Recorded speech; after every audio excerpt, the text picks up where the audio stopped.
So hello everyone. तो यार आज की इस वीडियो में हम लोग केमिकल काइनेटिक्स पढ़ेंगे।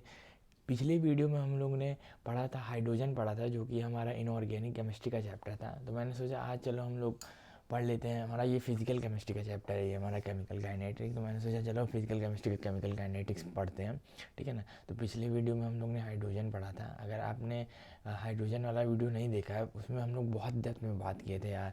कर्गन्स प्रोसेस, हाँ, बाय एडिंग सोडियम सल्फेट, ये आप लोग देख सकते हो इतना रिएक्शन हमने कवर किया था। पिरामिड प्रोसेस, हाँ, आयन एक्सचेंज, ठीक है ना, degree of hardness, hydrogen peroxide के बारे में हम लोग बात किए थे, strength of H2O2, chemical properties of H2O2, oxidising agent, ठीक है ना, रिड्यूसिंग एजेंट में क्या रिएक्शन होता है, जो H2O2 का ऑक्सीडाइजिंग एजेंट में क्या रिएक्शन होता है, हर चीज़ हम लोग ने डेप्थ में पढ़ा था। ठीक है ना।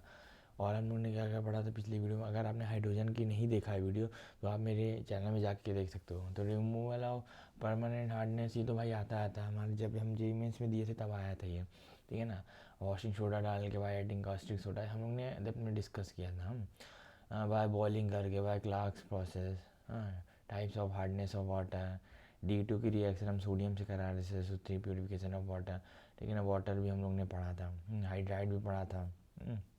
तो अगर आपने नहीं देखा तो आप देख सकते हो वीडियो, ठीक है। फिजिकल प्रॉपर्टीज ऑफ डाइहाइड्रोजन, ठीक है। एनोड अर्थ कैथोड में ये पूरा क्या चल रहा है, हाइड्रोजन, ये हमारा डाइहाइड्रोजन, ठीक है, ठीक है, हाइड्रोजन था, ठीक है ना। उससे पहले हम लोग ने देखे ये, उससे पहले हम लोग ने थर्मोडायनेमिक किया था, जो कि पार्ट 1 था हमारा। पार्ट 2 भी लाऊंगा, ठीक है ना। मैंने सोचा थोड़ा केमिकल काइनेटिक पढ़ा दूँ। पार्ट 1 में मतलब कि थर्मोडायनेमिक हम लोग कवर किए थे, थर्मोडायनेमिक हम लोग कवर किए थे। तो उसमें हमारा isochoric process, isobaric process, isothermal process, ठीक है ना, ये सब हम लोग ने पढ़ा था। एडियाबैटिक प्रोसेस, हाँ, साइक्लिक प्रोसेस, तो बहुत ज़्यादा इंपॉर्टेंट है ये सब। एडियाबैटिक प्रोसेस में क्या क्या रहता है, जैसे कोई भी पता है, जैसे कोई भी सवाल दे देगा, उसमें बताएगा ये हमारा कौन सा प्रोसेस है, एडियाबैटिक है, जो थर्मल है। तो आपको पता रहना चाहिए कि कहाँ पे वर्क डन जीरो होता है, कहाँ पे टेम्परेचर जीरो होता है, कहाँ पे हीट जीरो होता है, ठीक है ना। तो ये सब आपको पता रहना चाहिए। तो हम लोगों ने डिस्कस किया था इरिवर्सल एक्सपेंशन अंडर एडियाबैटिक कंडीशन, ठीक है ना। ये हम लोगों ने डिस्कस किया था। अगर आपने थर्मोडायनेमिक का पार्ट 1 नहीं देखा तो आप जाके देख सकते हैं। तो हीट हीट हमारा वर्क हम लोग ने ये सब, फर्स्ट लॉ ऑफ थर्मोडायनेमिक, ठीक है, ठीक है। थर्मोडायनेमिक हम लोग ने पढ़ा था, ठीक है, ठीक है। टाइप्स ऑफ सिस्टम, थर्मोडायनेमिक, ठीक है। उससे पहले हमने क्या पढ़ा था, केमिकल काइनेटिक्स पढ़ा था, हाँ। अरे सॉरी, केमिकल काइनेटिक्स तो आज पढ़ना है। हम लोगों ने केमिकल इक्विलिब्रियम पढ़ा था। केमिकल काइनेटिक और केमिकल इक्विलिब्रियम भाई सेम हो गया, थोड़ा सा वो हो गया ना। तो आज तो उस वीडियो में हम लोग केमिकल इक्विलिब्रियम पढ़ा था। केमिकल इक्विलिब्रियम में हम लोग degree of association, degree of dissociation, effect of catalyst, ठीक है ना, effect of addition of inert gas, से पढ़ा था, ठीक है ना। अगर आपने नहीं पढ़ा तो आप जाके देख सकते हो, ठीक है ना। उससे पहले हम लोग ने पढ़ा था, उससे पहले केमिकल इक्विलिब्रियम हो गया, ये हमारा रिवीजन सीरीज चल रहा है, ठीक है ना। और जो हम हाइड्रोकार्बन का एल्केन वाला पार्ट पढ़े थे हम, इसमें हम हाइड्रोजन, इसमें जो नहीं हाइड्रोकार्बन का, हमने एल्केन वाला पार्ट किया था। एल्कीन और एल्काइन वाला पार्ट लाएंगे, ठीक है ना, बहुत जल्द लाएंगे। एल्कीन और एल्काइन वाला पार्ट जरूर लाऊंगे, ठीक है ना। ये हो गया, ये हो गया, ये हो गया, हाइड्रोकार्बन हो गया। और फिर उससे पहले ये कौन सा हमारा चैप्टर है, हाँ, ये हमारा चैप्टर है पाइजिकल टू सीआरटी, इसमें आता है सोल्यूशन है, ठीक नहीं, हमारा सोल्यूशन चैप्टर है। सोल्यूशन भी चैप्टर हमने बहुत अपने एलिवेशन इन बॉइलिंग पॉइंट, ठीक है ना, डिप्रेशन फ्रीजिंग पॉइंट अपने पढ़ा था। सोल्यूशन से पहले हम लोगों ने क्या पढ़ा था, हेनरीज लॉ पढ़ा था, है, ठीक है ना, ये सब सोल्यूशन के, ठीक है, सोल्यूशन ही पढ़ा था, ठीक है ना। आज हम लोग क्या पढ़ेंगे, केमिकल काइनेटिक्स पढ़ेंगे, ठीक है ना। तो इतने चैप्टर हम लोगों ने कवर कर चुका है अभी तक, ठीक है ना। ये हमारा रिवीजन सीरीज चल रहा है। जो भी जेई मेंस के पॉइंट ऑफ व्यू से जो भी इंपॉर्टेंट है वो चीज़ कवर कराई जाएंगे, ठीक है ना। तो अगर आपने ये सब नहीं देखा है तो आप जाके देख सकते हो, ठीक है ना। आज हम लोग केमिकल काइनेटिक पढ़ेंगे। ये जो हमारा है, ये हमारा क्या चल रहा है, ये हमारा रिवीजन सीरीज चल रहा है, ये हमारा रिवीजन सीरीज चल रहा है, हमारा रिवीजन सीरीज चल रहा है। जो भी जेई मेंस के पॉइंट ऑफ व्यू से, जो भी जेई मेंस के पॉइंट ऑफ व्यू से जो भी इम्पोर्टेंट रहेगा वो चीज़ यहाँ पे कवर होंगी, ठीक है ना, जो भी चीज़ यहाँ पे कवर होंगी। तो बेसिकली आज हमारा क्या है, आज देखो, आज हमारा 4 जनवरी लग गया, तो बज रहे हैं रात के 1 बज रहे हैं। तो 4 जनवरी 2024, तो हैप्पी न्यू ईयर। तो न्यू ईयर ही चल रहा है, मतलब मतलब नया साल अभी चल ही रहा है, मतलब नया साल ही है, ठीक है ना। तो हमारा कब पेपर है, हमारा 22 जनवरी को पेपर है, हमारा 22 जनवरी को पेपर है। हाँ, तो 22 से 24 को है ना, मतलब समझ लो यार, मतलब तुम्हारा 24 जनवरी को है ना। तो चलो 24 जनवरी को तुम्हारा पेपर है। तो 24 जनवरी को तुम्हारा पेपर है, तो हमारा कितने 20 दिन, मुश्किल से 20 दिन बाकी रह गए, ठीक है ना। 20 दिन मुश्किल से बाकी रहेगा, 20 दिन मुश्किल से बाकी रहेगा आपका 20 डेज, यानी कि 20 डेज आपको बाकी रहेगा, मुश्किल से 20 दिन बाकी रहेगा। तो आप 20 दिन में आप क्या कर सकते हो बेसिकली, 20 दिन में मैंने आपको कल भी समझाया था, 20 दिन में आप क्या कर सकते हो। सबसे पहले बात, आप नई चीज़ पढ़ाई बंद करो, न्यू जो हमारी नई चीज़ें जो है ना, नई चीज़ें वो बिल्कुल मत पढ़ो, ठीक है ना। दूसरा, आप रिवीजन करना चालू कर दो, आप रिवीजन करना तुरंत ही चालू कर दो। रिवीजन, इसका रिवीजन करना है, जितने भी की पॉइंट्स हैं, की पॉइंट्स कहाँ से, हमारा NCERT और NCERT एंड नोट्स, जो भी आपने नोट्स बनाया होगा उससे आप रिवीजन करो, उससे आप क्या करो, उससे आप रिवीजन करो, रिवीजन करना चालू कर दो, ठीक है ना। क्योंकि रिवीजन करने से आपको कॉन्फिडेंट आएगा। इन 20 दिनों में आपको कॉन्फिडेंट ही चाहिए, 20 दिनों में आपको बस कॉन्फिडेंट चाहिए। अगर आपको बस कॉन्फिडेंट है तो आप आराम से क्रैक कर लोगे, ठीक है। हमारा की पॉइंट्स आ गए, हमारा की पॉइंट्स NCERT का है, नोट्स पढ़ोगे, रिवीजन करोगे, और हमारा जैसे क्वेश्चन प्रैक्टिस करना है ना तुम्हें, जैसे क्वेश्चन प्रैक्टिस की कोई किताब मत पढ़ो, तुम क्वेश्चन प्रैक्टिस करते हैं क्या करो, तुम प्रीवियस ईयर क्वेश्चन लगा लो, 5 साल का, 5 ईयर का तुम प्रीवियस ईयर क्वेश्चन लगा लो, तुम्हारी आराम से JEE मेंस का पता चल जाएगा किस तरीके का नेचर का क्वेश्चन बनते हैं, ठीक है ना। ये हो गया। या तो और फिर तुम्हें क्या करना है, तुम्हें टेस्ट सीरीज़ देना है, टेस्ट सीरीज़ जैसे तुम्हारे अच्छे नंबर बन रहे तब भाई देना है। अगर अच्छे नंबर नहीं बन रहे तो नहीं देना है, ठीक है ना। अच्छे नंबर नहीं बन रहे तो नहीं देना है, क्योंकि आपको डीमोटिवेट नहीं होना है, आपको मोटिवेट रहना है, ठीक है ना। मोटिवेट रहना है, ऐसा बिल्कुल, ऐसा इन 20 दिनों में ऐसा बिल्कुल नहीं काम करना है जिससे आप डीमोटिवेट हो जाओ, ठीक है ना। डीमोटिवेट नहीं होना है, ठीक है ना। वही काम करना है, मतलब वही काम करना है जिससे हम मोटिवेट रहें, जिससे हम मोटिवेट इन द सेंस कि आप शांत रहिए, मतलब कि आप किसी से लड़ाई झगड़ा मत कीजिए, बहुत ज़्यादा दोस्ती यारी, बहुत ज़्यादा भी दोस्ती यारी मत कीजिए, आप बहुत ज़्यादा फ्रेंड से मतलब कि फ्रेंड और फैमिली से थोड़ा सा मतलब काम की बातें करें, बहुत ज़्यादा बात ना करें, मतलब मन को एकदम शांत रहने दें, ठीक है ना। बहुत ज़्यादा बात मत करें, एकदम चिल रहें एकदम से। रिवीजन पे ज़्यादा फोकस करें आप, फिज़िक्स केमिस्ट्री मैथ में बहुत ज़्यादा मतलब खो जाइए उसमें। 20 दिनों में आप खो जाइए, मतलब समझ रहे हैं ना।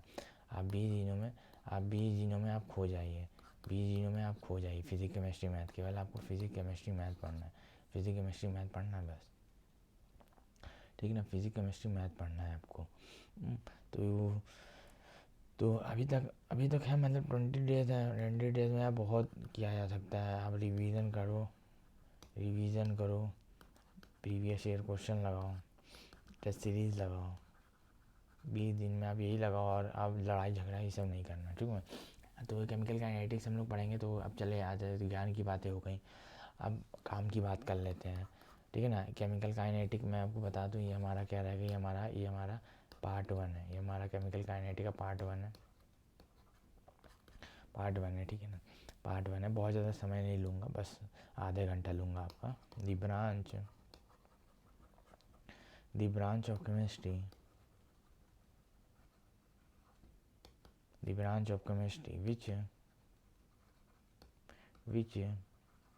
which deals with which deals with the which deals with the which deals with the rate of with the deals with the rate of chemical reaction,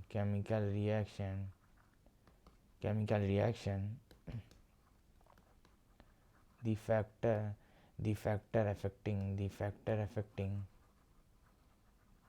the factor affecting the factor affecting the rate the factor affecting the rate of the factor affecting the rate of reaction the factor affecting the rate of reaction and the mechanism and the mechanism of the and the mechanism of the mechanism of the reaction of the reaction is called हमारा क्या कहलाता है, हमारा chemical kinetic कहलाता है, हमारा क्या कहलाता है, केमिकल काइनेटिक। बेसिकली हमारा केमिकल काइनेटिक्स है क्या, ये ब्रांच है केमिस्ट्री की, वो डील्स क्या करती है, रेट ऑफ केमिकल रिएक्शन। जैसे आपने सुना होगा रेट ऑफ केमिकल रिएक्शन, यानी कि एक हमारा जो रेट ऑफ रिएक्शन, जो रेट रिएक्शन होता है, जैसे फास्ट एंड इंस्टेंटेनियस रिएक्शन सुना होगा आपने, स्लो रिएक्शन सुना होगा आपने, मॉडरेटली स्लो रिएक्शन सुना होगा आपने, बहुत सारे आपने रेट ऑफ रिएक्शन आपने सुना होगा।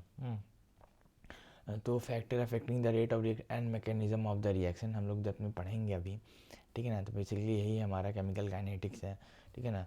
तो अगर हम बात करें chemical reaction on the basis of rate of reaction, तो हमारा इसमें आ गया ए फास्ट एंड इंस्टेंटेनियस रिएक्शन, बहुत ज़्यादा फास्ट होती है, यानी कि 10⁻12 सेकेंड लगता है, मतलब कि कंप्लीट होने में पूरी रिएक्शन को।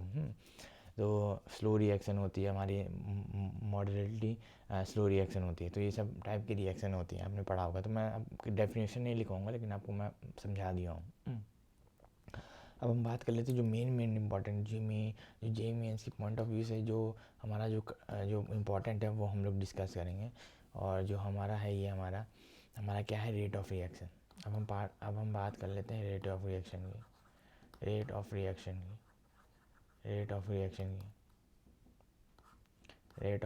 की basically the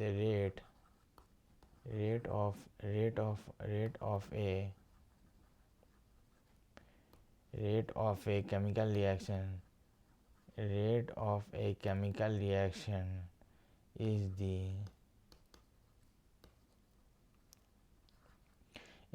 change in the concentration of any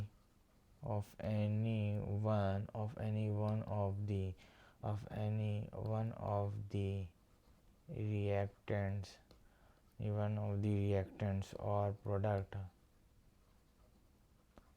or product or product product or product per unit time it is per unit time it is expressed in mole ls inverse और ms inverse, ठीक है ना। और इसको ऐसे भी लिख सकते हैं, और ATM इनवर्स यूनिट्स, ठीक है ना, इसको ऐसे भी लिख सकते हैं। Basically rate of chemical reaction change in the concentration of any one of the reactant और प्रोडक्ट, यानी कि हमारा जो रेट ऑफ रिएक्शन है, यानी कि चेंज है इसका चेंज है any concentration of reactant and और प्रोडक्ट, ठीक है ना, पर यूनिट टाइम। देखिए बेसिकली हम ये कहना चाह रहे हैं, अगर हम सरल शब्दों में कहें, जो हमारा रेट ऑफ रिएक्शन है, बेसिकली जो हमारा rate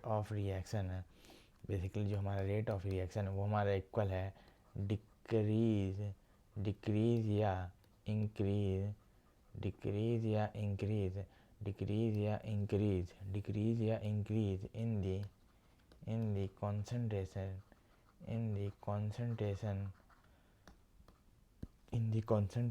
the concentration of reactant slash product divided by इसको थोड़ा अच्छे से लिख देते हैं, divided by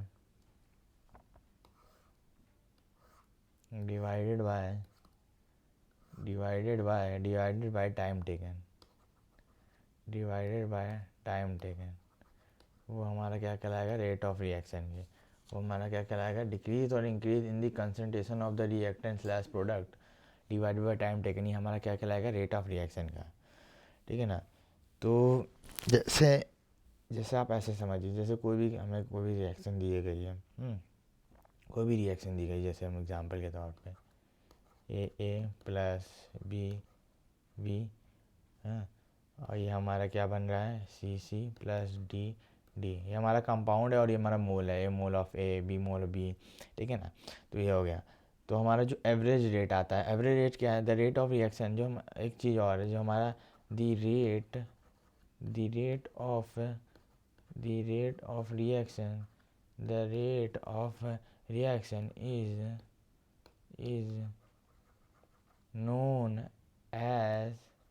known as average rate of reaction, average rate of reaction, average rate of reaction, average rate of reaction यानी कि हम आर एवरेज, इसको ऐसे डिनोट करते हैं आर एवरेज, ठीक है ना, आर एवरेज से डिनोट करते हैं।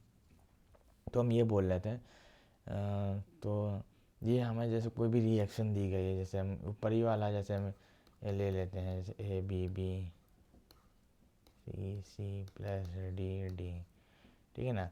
तो अगर हम इसमें एवरेज रेट अगर हमें फाइंड करना है, इसमें एवरेज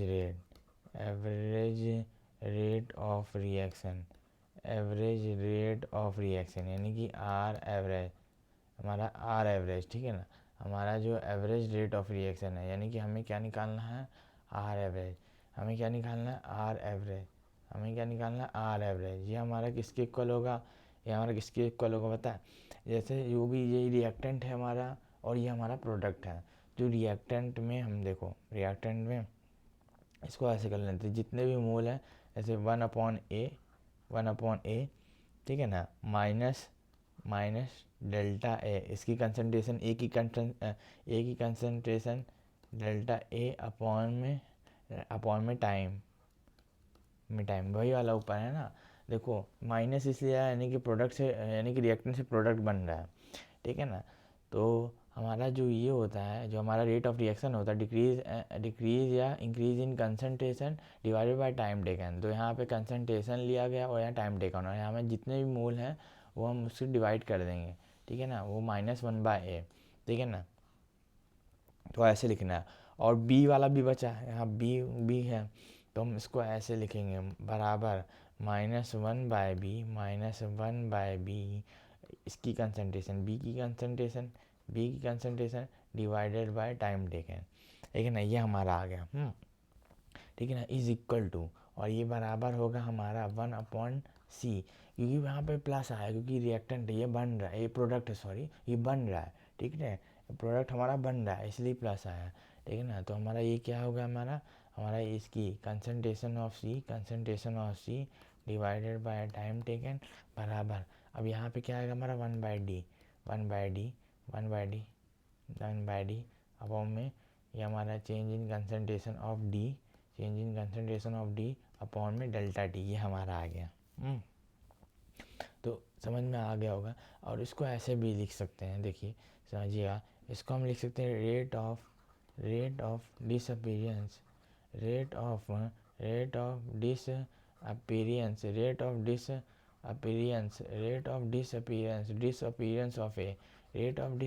ऑफ ए आएगा, ये हमारा क्या आएगा, रेट ऑफ डिसअपीयरेंस ऑफ ए, यानी कि डिसअपीयर हो रहा है, यानी कि रिएक्टेंट से प्रोडक्ट बन रहा है, हाँ, तो रेट ऑफ डिसअपीयरेंस ऑफ ए क्या आएगा, ये हमारा आएगा माइनस चेंज इन, यानी कि ए अपॉन में कंसनट्रेशन ऑफ ए अपॉन में डेल्टा टी, ठीक है ना, ए का कंसनट्रेशन अपॉन में delta T.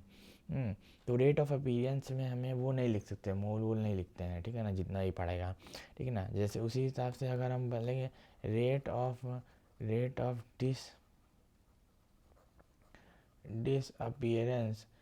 Disappearance of B, तो हमारा क्या आ जाएगा, minus change in concentration of B upon में डेल्टा टी, ठीक है ना। अब देखो डिसअपीयर हो रहा है और प्रोडक्ट बन रहा है, तो वहाँ पे हमारा क्या आएगा, रेट ऑफ अपीयरेंस आएगा, क्योंकि बन रहा है, ठीक है ना, rate of appearance of C बराबर वही प्लस आएगा change in concentration of C upon में डेल्टा टी, ये हमारा आएगा। अब हम बात करते हैं rate of appearance of D, ये हमारा आ गया change in concentration of D upon में टाइम टेकन, ये हमारा आ गया। तो एक बार फिर देखिए, तो कोई रिएक्शन दी गई, जैसे हमारा रेट ऑफ रिएक्शन कैसे निकाला जाता है, हमारा decrease slash increase in the concentration of reactant slash product divided by time taken. जैसे हमें इसमें रेट ऑफ रिएक्शन पूछेगा ना, जैसे हमें नाइट्रोजन प्लस 3H2 उसका पूरा वो करोगे ना, बैलेंस वैलेंस करोगे, कोई भी रिएक्शन लिख दो, N2 प्लस H2 3H2 कोई भी। हाँ, तो हाँ, तो अगर हमें रेट ऑफ रिएक्शन पूछेगा कोई भी रिएक्शन देकर, तो उसमें क्या कर देना है हमको, जैसे हमें एवरेज रेट निकालना है, ठीक है ना, तो उसमें कुछ नहीं कर देना है, -1/, जितना भी कोफिशिएंट यानी कि दिया रहेगा उसको 1/a कर देना, 1/, जो भी दिया रहेगा यहाँ पे रिएक्टेंट वाला माइनस कर देना, क्योंकि ये डिसअपियर हो रहा है, यानी कि रिएक्टेंट से प्रोडक्ट बन रहा है ना। तो इसलिए -1/, जो भी दिया रहेगा, जो भी इसका कोफिशिएंट दिया रहेगा, इतने ही मोल दिए रहेंगे, आप उसको डिवाइड कर देना। फिर क्या करना है आपको, चेंज इन दी कंसनट्रेशन, यानी कि ए का कंसनट्रेशन, जो भी यहाँ पे कोई भी नाइट्रोजन है हाइड्रोजन है उसकी concentration divided by time taken कर देना। ठीक उसी प्रकार बी का कर देना, जैसे आप प्रोडक्ट में आओगे तो प्लस हो जाएगा, 1/c जो भी कोफिशिएंट जो भी मोल दिया रहेगा उसको डिवाइड कर देना, चेंज इन कंसनट्रेशन लिखना उस कंपाउंड की, या जो भी दिया रहेगा एटम मोलिक्यूल जो भी दिया रहेगा तो सब फॉर्म में टाइम टेकन कर देना, ठीक है ना। ठीक है ना, जैसे आप रेट ऑफ डिसअपीयरेंस ऑफ ए निकाल रहे हो ना, तो यहाँ पे वो नहीं आएगा, क्या नहीं आएगा, मोल वो जो भी कोफिशिएंट आएगा वो नहीं आएगा, ठीक है ना। तो ये हो गए।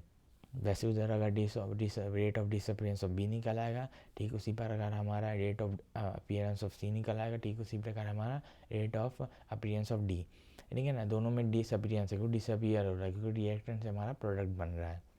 आई होप आपको इतना क्लियर हो गया होगा, ठीक है ना। जैसे जैसे हम बात करते हैं ना, जैसे हम बात करते हैं कि जैसे हमारा इंस्टेंटेनियस रेट ऑफ रिएक्शन, जैसे एवरेज और इंस्टेंटेनियस में क्या अंतर है ना, जैसे एवरेज में हम लोग डेल्टा लिखते हैं, देखिए आप समझ जाइए, मतलब लिखवाऊंगा नहीं, मतलब आप समझ जाइए, जैसे हम क्या लिखते हैं ना, जैसे हम एवरेज में हम डेल्टा लिखते हैं, जैसे बहुत बड़ा चेंज निकालना हुआ, ठीक है ना, जैसे जैसे यहाँ से लेकर यहाँ तक, यहाँ बहुत बड़ा डिस्टेंस है, मतलब बहुत बड़ा 1 किलोमीटर है, तो हम यहाँ डेल्टा लिखेंगे।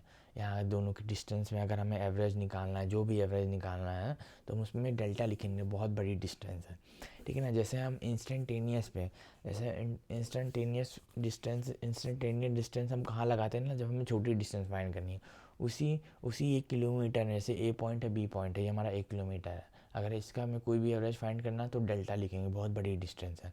अगर उसी अगर उसी लाइन में हमें पान की दुकान है, जैसे कोई भी शॉप है, हमें उसकी डिस्टेंस चाहिए, तो हमें डी लिखेंगे, मैंने छोटी डिस्टेंस हमको चाहिए, क्या चाहिए हमको, छोटी डिस्टेंस चाहिए, इसलिए हम डी लिख रहे हैं। इतने बड़ी डिस्टेंस के लिए बहुत बड़ा चेंज होता है तो हम डेल्टा लिखते हैं, जब छोटा चेंज होता है हम डी लिखते हैं, तो आप यहाँ डी भी लिख सकते हो, ठीक है ना, आप डी भी लिखते हो, जैसे इंस्टेंटेनियस रेट ऑफ रिएक्शन पूछेगा तो डी लिख देना, ठीक है ना। तो जैसे माइनस डेल्टा, जैसे minus delta A by delta D लिखे हो ना, तो वहाँ पे -d/a/में dt हो जाएगा। ठीक उसी प्रकार इंस्टेंटेनियस ऑफ बी का क्या होगा, -dp/dt हो जाएगा, यानी डेल्टा की जगह क्या लिख दोगे तुम, डी लिख दोगे, इंस्टेंटेनियस रेट उस इंस्टेंट पे बताओ, तो हम उस पर डी लिख देते हैं, ठीक है ना। बड़ी चेंज के लिए हम एवरेज रेट के लिए तो हम डेल्टा लिखते हैं, और हमारा जैसे बहुत बड़ा छोटा इंस्टेंटेनियस रेट हो गया तो हम डी लिख देंगे, ठीक ना, बस इतना अंतर है। हम्म, बस केवल इतना अंतर है। आई होप आपको मतलब क्लियर हो गया होगा, मतलब जो मैं कहना चाह रहा हूँ, ठीक है ना। तो अगर आपको क्लियर समझ में आया होगा तो आप कमेंट में लिखिए कि क्लियर है, आई गॉट दिस पॉइंट, आप ये लिखिए, ठीक है ना। अब हम बात करते हैं कि अब हम बात कर लेते हैं फैक्टर अफेक्टिंग